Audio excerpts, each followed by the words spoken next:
దేవుని నామములో మీకందరికీ నా హృదయపూర్వక వందనాలు. నా పేరు వినోద్. నేను నా జీవితంలో ఎలా ఉండేవాడంటే సాగుకొని తిరుగుతూ నేను చేయ పనికి ఎన్నో తప్పులు చేసుకుంటూ నాకు ఎవరు చూసేది లేదు కదా అనుకొని ఎన్నో తప్పులతో మునిగిపోయాను. బయటికి రాలేకపోయాను. మరి లోకమే నాకు శాశ్వతం అనుకొని వాటిని ఎదురు చూస్తూ ఇదే మనకి సరిపోతుంది అనుకున్నాను. కానీ దీనికంటే కూర్చిన దేవుడు ఒకడు ఉన్నాడని నాకు తెలియకపోయాడు. ముందుగా తెలిసి చెప్తే ఇంకా నేను ఎంతగానో జయించాలని కొద్దిగా పలబడి ఉన్నానని నాకు అనిపిస్తుంది. తర్వాత ఈ లోకంలో నేను ముందుకుపోయి ఏ రీతిగా అంటే చక్కలకి గబ్బులేసి అతికిస్తే అతుక్కుపోతుందో ఆ రీతిగా నేను పాపాన్ని కట్టకపోయినాను. ఎంత ట్రై చేసినా కానీ బయటికి రాలేకపోయాను. కానీ దేవునికి బట్టి నేను ఇంకా ఈ లోకంలో సరిగ్గా నేను నాకంటే కేవలం ఇష్టపోలేము.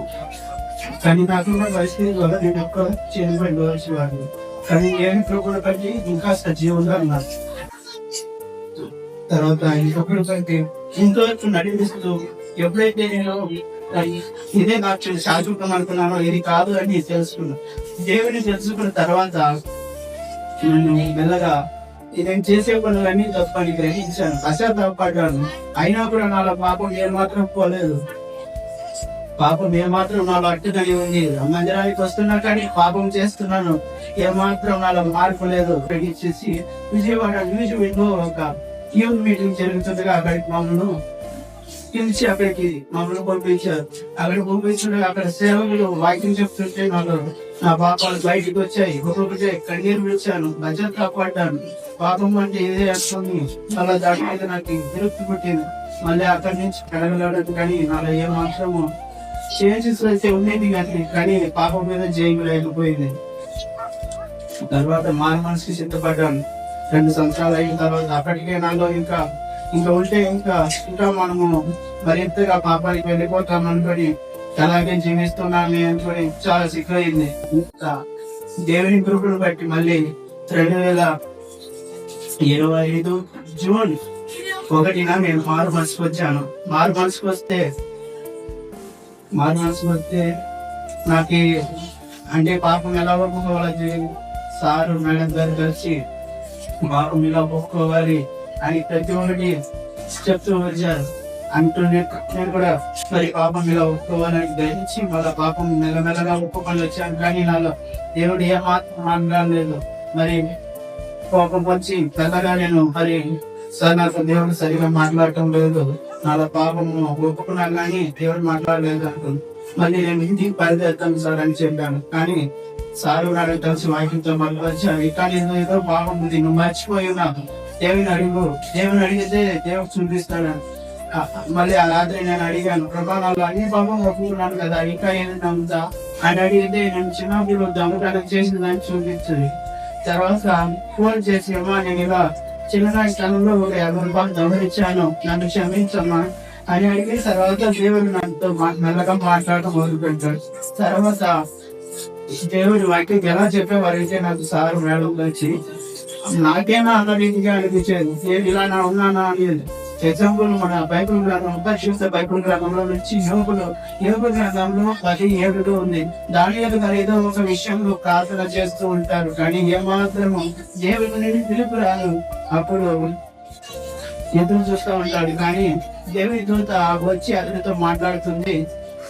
21 రోజులు సాధారణ యొక్క ప్రార్థనను ఆపివేశాడు అని యోగుతో దానియేలుతో చెప్పినప్పుడు దానియేలు గ్రహిస్తాడు. కానీ అలాంటి గొప్ప రాజులు అంత ప్రార్థన పనులు చేసిన ప్రార్థన ఆపివేస్తే నేను ఏ పార్టీ వాళ్ళను నేను నన్ను పోల్చుకుంటే నేను ఆయన ఏమాత్రం సరిపోను అనుకోని పశ్చాత్తాపడి అలా వాక్యం బలంగా ఉండేది. తర్వాత ఆ వాక్యాన్ని గ్రహించి నేను మళ్ళీ పాపములు మళ్ళీ ఒప్పుకుంటూ వచ్చాను. మరి 2వ వారంలో దేవుడు నాకు మళ్ళీ వాక్యంతో దర్శించాడు. నన్ను మొదటిగా ఒక దర్శనం ఇచ్చి చూపించాడు. ఆ మొదటి దర్శనం ఏమంటే దేవుడు నన్ను మొదటిగా వ్యవచార గుంపులో నన్ను బయటికి లాగినట్టు చూపించారు. తర్వాత ఆ వెబ్సైట్ గురించి వచ్చినానని సంతోషపడ్డాను. మరి ఆ రాత్రి మళ్ళీ మరింతగా ప్రార్థన చేశాను.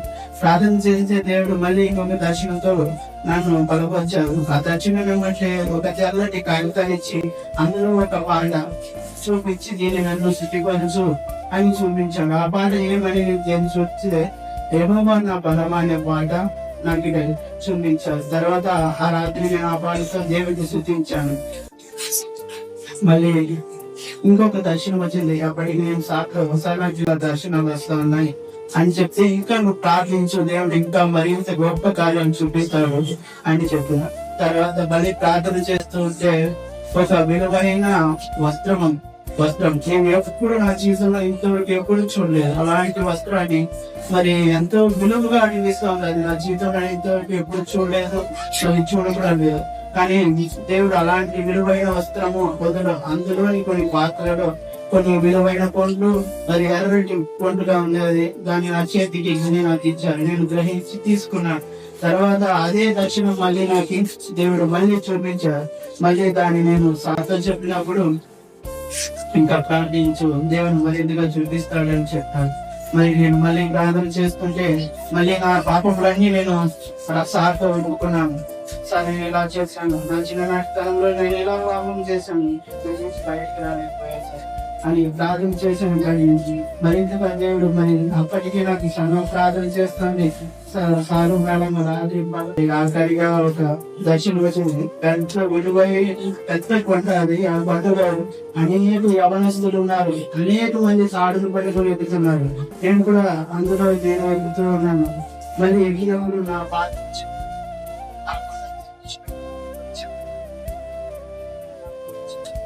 చెప్పారు, దయచేసి నాకు సరే. నేను అక్కడ విడిచిపెట్టి కిందికి వచ్చిన తర్వాత అదే పనికి నేను ఏ పనికైతే కష్టపడి కన్నీరు వచ్చి వెళ్ళాను, కానీ అదే పనులు మళ్ళీ చిన్న మార్గం. ఆ మార్గంలో అనేక మంది వెళ్ళట్లేదు, ఒకరు మాత్రమే వెళ్తాను. అదే మార్గంలో నేను ఇంత కష్టపడి ఎక్కాను, ఇంత చిన్న మార్గం అని తెలిసిందే నాకు అంత కష్టపడి ఎక్కేటవాడు కాదు అనుకున్నా. మరి అదే మార్గంలో వెళ్తుంటే ఒకరు ముందర వెళ్తూ ఉన్నారు, కానీ అతని పిలిచాను, అతను ఏం మాత్రం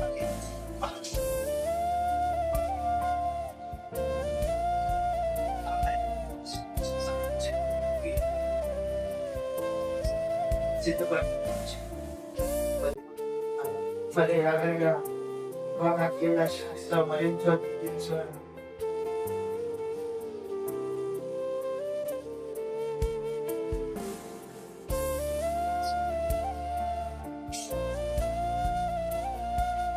సార్తో చెప్పాను. సార్తో చెప్పిన తర్వాత నాకు బాప్టిజం ఇస్తామని చెప్పినారు. తర్వాత నేను అక్కడ నాకు మొదటి ఆదివారం నుండి 2 ఆదివారం పాటు ఒక్కపూట ఆహారం తింటూ వచ్చాను. కానీ దేవుడితో మాట్లాడాలి, అదే నాకు ఆహారం అందుకొని జీవించాను. తర్వాత మరి అందరూ వచ్చారు. వచ్చిన వ్యక్తులు ఆత్మీయంగా మరి రచతనం గురించి అడిగినారు, మరి మార్మన్స్ గురించి అడిగినారు, సార్లు కూడా అడిగినారు. జూలై 25 నాకు బాప్తిస్మిచ్చారు. నేను ఏ పాపం అయితే విడవలేకపోయాను, తాగుడు నుంచి కానీ వ్యభిచారం నుంచి కానీ ఈ లోకంలో చేయని తప్పు అలాంటి పాపం చేస్తూ వచ్చినాను. ఇంకా నేను దీంతోనే చనిపోతాను, ఇంకా నాతో పాటు ఉంటుంది అనుకున్నాను. నేను మార్గం పొందుతూ ఉంటే అవన్నీ నాకు